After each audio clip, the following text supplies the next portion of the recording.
Plano de salvação. Que plano é esse? Olá, meus irmãos, a paz do Senhor. Seja muito bem-vindo aqui no canal Foco na Bíblia. Eu sou Rafael Andrade e hoje vamos trazer um estudo respondendo algumas perguntas. O que acontece após a morte? Se hoje fosse sua vez de enfrentá-la, para onde você iria? Muito se fala sobre um plano de salvação de Deus, mas o que a Bíblia diz a respeito? Será que de fato existe uma salvação ou uma condenação? Será que o bem que fizemos nos levaria para o céu? A Bíblia é muito clara em relação ao destino do homem após a morte. E quais são as opções que nós temos? São duas: passar a eternidade com Deus ou passar a eternidade sem Deus. É comum imaginar que pessoas boas vão para o céu e pessoas más vão para o inferno. Isso é o que normalmente faz sentido e também é o que a maioria das pessoas pensa. Mas, se for assim, como isso funciona? Qual é o nível de bondade que me levaria para o céu e qual é o nível de maldade que me levaria para o inferno? A grande verdade é que o bem que nós fazemos não anula o mal que nós já fizemos. Por exemplo, quando uma pessoa acha uma quantia em dinheiro e devolve, as pessoas ficam surpresas com a bondade da pessoa, com sua honestidade, mas na verdade ela não fez mais do que sua obrigação. Afinal, o erro está em tomar posse daquilo que não nos pertence? Atitudes boas não anulam atitudes ruins. Se por um lado o bem que nós fazemos não é mais que a nossa obrigação, por outro, o mal que nós fazemos tem que ser pago. Deus estabeleceu desta forma e deixou bem claro em sua palavra qual é a punição para o mal, qual é a punição para o pecado, que é a morte. O pecado gera morte.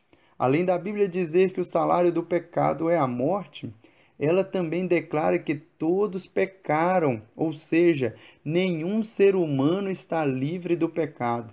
Ninguém pode dizer eu não pequei, pois somos pecadores desde que nascemos e também pecamos no momento em que nos tornamos conscientes da diferença entre o que é certo e o que é errado. Aliás, só descobrimos que é certo e o que é errado quando já erramos. Deus não tem parte com o pecado.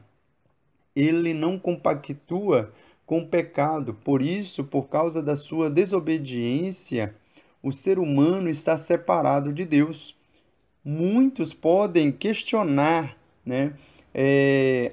Por causa da desobediência de um só homem lá atrás? Sim, por causa da desobediência de Adão. Todo ser humano nasceu com essa característica de estar separado de Deus. Nascemos com uma inclinação para o mal, mas apesar de sofrermos a consequência do pecado, nós também somos culpados pelos nossos próprios pecados. Afinal, nós mesmos pecamos e optamos por viver longe de Deus. Contudo, não somos pecadores somente porque pecamos, mas pecamos porque somos pecadores. Por mais que o ser humano faça o bem, que seja uma pessoa caridosa, amorosa, uma pessoa boa, ela não merece a salvação por causa disso. A verdade é que, que eu não mereço a salvação. Você não merece a salvação. Nenhum ser humano merece a salvação por causa do pecado. O homem tenta se aproximar de Deus através da religião. Aliás, religião é uma tentativa do homem se religar a Deus, mas ela não resolve. O homem não tem condições de fazer absolutamente nada que o leve a Deus. Esta aproximação teria que partir do próprio Deus. Porém, Deus estabeleceu uma lei, a lei de que o pecado deve ser punido com a morte. O salário do pecado é a morte. Por isso, Deus não pode contrariar algo que ele mesmo estabeleceu e aceitar o homem sem punir o pecado. O pecado tem que ser punido. Sendo assim, o homem não tem acesso a Deus através do bem que ele faz, e também nem que ele entregasse a própria vida como pagamento pelo pecado. Não resolveria, porque uma vez que o homem está separado de Deus, se ele morresse pelo próprio pecado, ele permaneceria separado de Deus. A morte física dele seria apenas um pagamento pelo pecado, mas a morte espiritual continuaria. Esse religar com Deus não pode partir do homem, não vai partir do homem e nem partiu do homem. A Bíblia diz em um versículo mais conhecido que Deus amou o mundo de tal maneira que deu o seu Filho unigênito para todo aquele que nele crê, não pereça, mas tenha a vida eterna. Mas como que isso funciona? Como que Jesus, o Filho de Deus enviado à terra, pode nos levar ao Pai? Foram as boas obras que ele realizou? Foram os milagres? Foram os ensinamentos? Não. Tudo isso foi um complemento de seu ministério. Jesus Cristo faz a nossa ligação com Deus através da sua morte e ressurreição. Isso acontece porque Jesus nasceu sem ter contato com essa natureza pecaminosa do ser humano.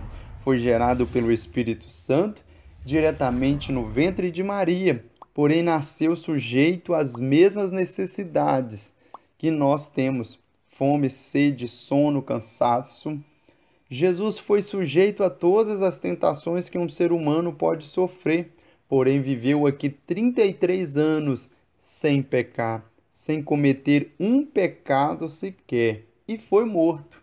Agora, se a morte é uma punição para o pecado, e Jesus Cristo não tinha pecado, ele não poderia morrer. Sem pecado, o homem não pode morrer.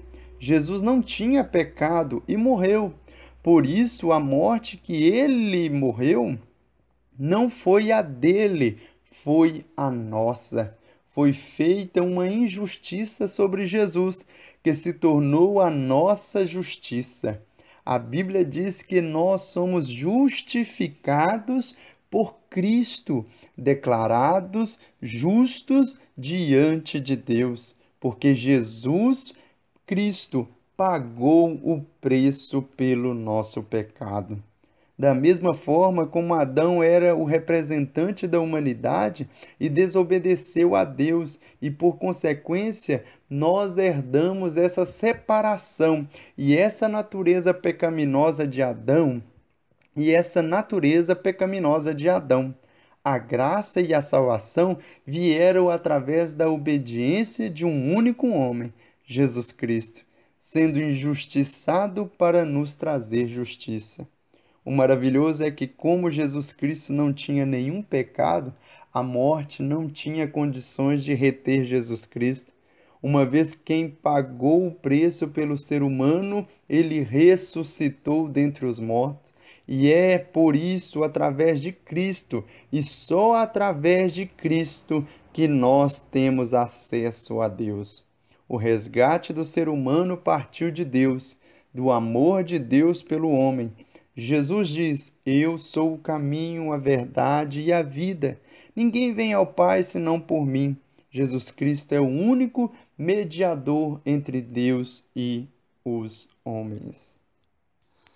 Mas você pode me perguntar: e agora, como recebemos a salvação?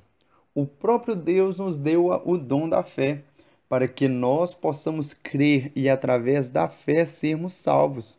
Por isso, o bem que nós fazemos não nos traz a salvação, mas crer em Jesus Cristo, no sacrifício que ele fez e na sua ressurreição, isso nos traz a salvação. Através do sacrifício de Cristo, ele comprou as nossas vidas. Ele pagou um alto preço de resgate pelas nossas vidas e nos comprou com seu sangue derramado na cruz. O preço foi pago. Porém, se o ser humano não entregar aquilo que foi comprado, ele não tem direito de desfrutar daquilo que foi conquistado através de Cristo. É por isso que quando nós entregamos a nossa vida a Cristo, é que tomamos posse da salvação e da vida eterna. A Bíblia diz em Romanos que se nós confessarmos com a nossa boca que Jesus é Senhor e crermos em nosso coração que Deus ressuscitou, né? Que Deus ressuscitou Cristo de dentre os mortos, nós seremos salvos. Tem que ser algo dentro de nós.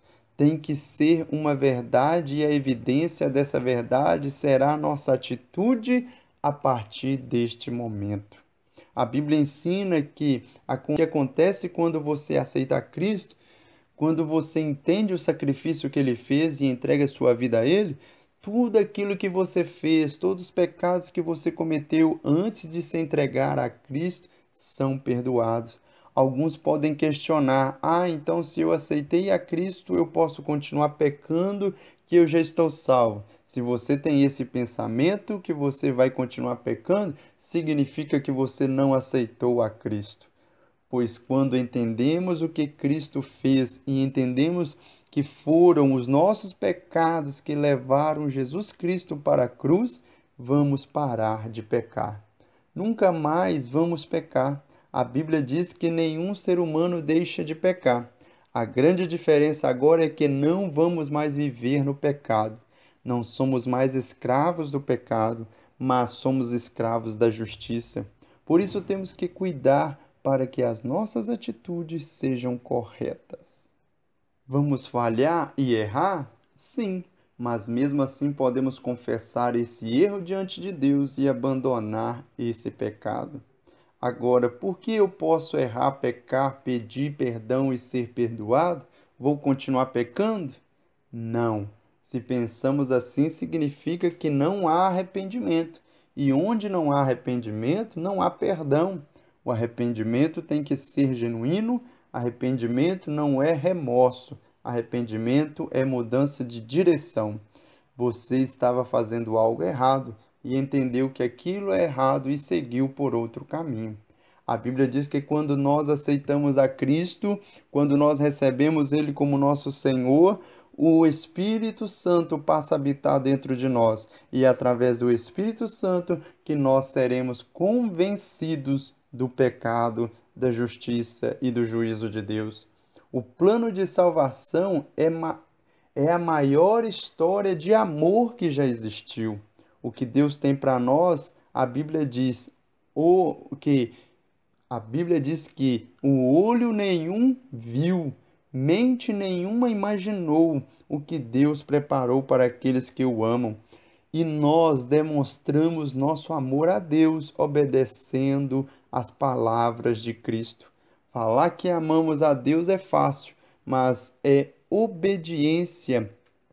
São as nossas atitudes que irão demonstrar nosso verdadeiro amor a Deus. A salvação está em Cristo Jesus e naquilo que Ele fez por mim e por você, na morte de Jesus Cristo em nosso favor. Este é o plano de salvação de Deus para que o ser humano habite com Ele e na eternidade e não seja condenado com Satanás pelo próprio esforço, não, mas pela graça, pelo favor imerecido de Deus sobre a vida dele. Você tem certeza para onde você vai se morrer hoje? Se você aceitar a Jesus Cristo, se você entendeu o que Jesus Cristo fez e aceitar verdadeiramente a partir deste instante, deste exato momento, você já pode dizer com certeza para onde você vai se você morrer. Então, se você ainda não fez essa decisão, corra, procure fazer o mais rápido possível, como eu disse, nesse exato momento, e tenha certeza para onde você vai. Este é o plano de salvação de Deus para a sua vida. Muito obrigado por ficar comigo até o final deste vídeo e tenho certeza que você será abençoado. Se você gostou, deixe um like, compartilhe este vídeo com mais pessoas que necessitam ouvir e saber deste plano de salvação. E se inscreva se você ainda não é inscrito no canal. Se você quer aprender e entender a Bíblia de Gênesis e Apocalipse no conforto do seu lar, desça aqui na descrição e saiba mais aqui no link para que você possa cada dia mais crescer no conhecimento da palavra de Deus. Não esqueça, o link está aqui embaixo na descrição. Deus abençoe e até o próximo vídeo.